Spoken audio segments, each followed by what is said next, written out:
Hello Cloud Gurus, and in this lecture we're going to explore versioning.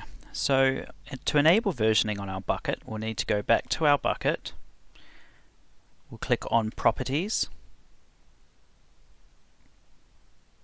and we'll go down here and find versioning.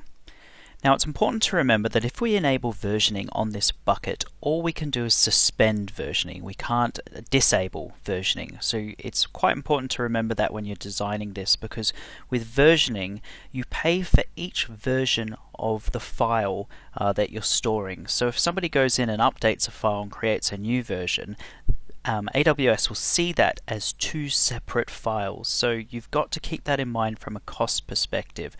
Once you've allowed versioning on a bucket, that's it. You can only suspend versioning, you cannot disable it. The only way to disable it is to delete the bucket and all the versions within the bucket and then create a new bucket with the same name.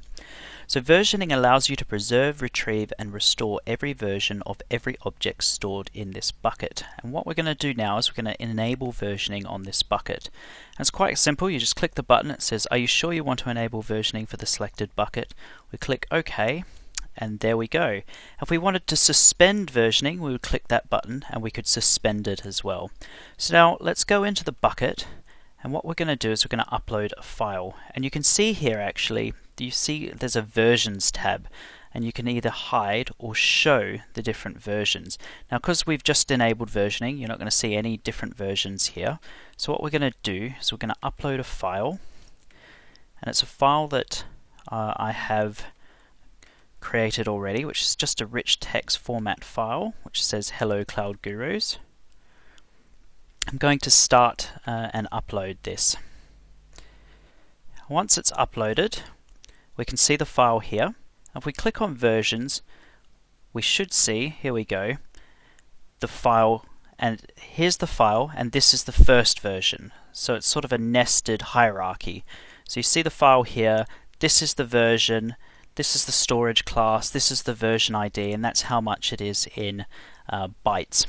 So if we hide this and go back to our file, let's try and delete the file and see what happens.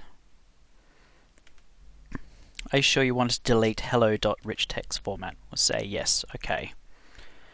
If we close this, and we go back to our versions and hit show, you can still see the file, and you can see the version, which is a delete marker, and this is basically where we've said delete the file, but the actual the original version of the file is here. So if a user has accidentally deleted it, basically AWS is just putting in a delete marker, and the way to go about restoring that file is to delete the delete marker. So if we go in here and we hit delete,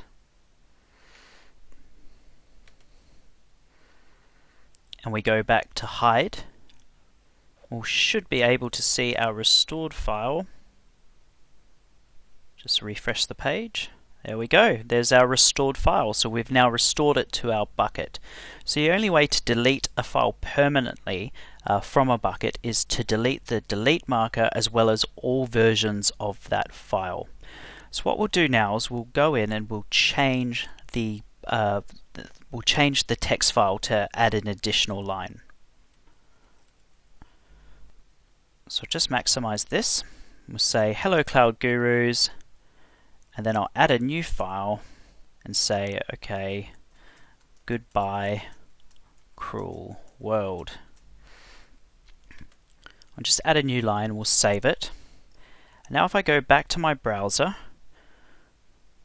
and I can go in and let's say we want to delete this version because we're going to upload a new version.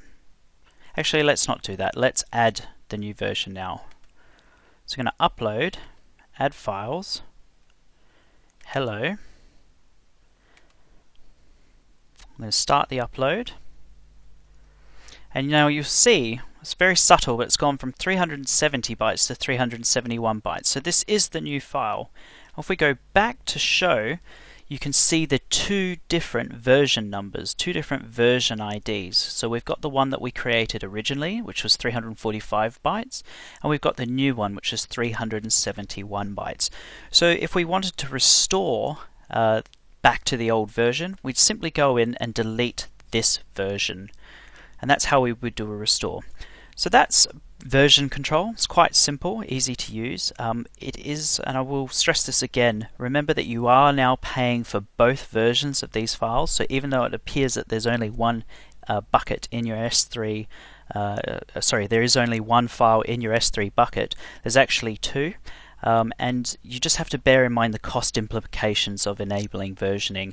If you work for like a large media organization, you're constantly updating image files, you definitely would not want version control turned on to the bucket in which you're storing those image files, because it's going to cost you a fortune. So that concludes this lecture on versioning. In the next section, we're going to go through lifecycle management and how we can implement this with version control, and basically, manage our costs, and then use things like Amazon's Glacier service to archive different versions. So I hope to join you in the next lecture. Thank you.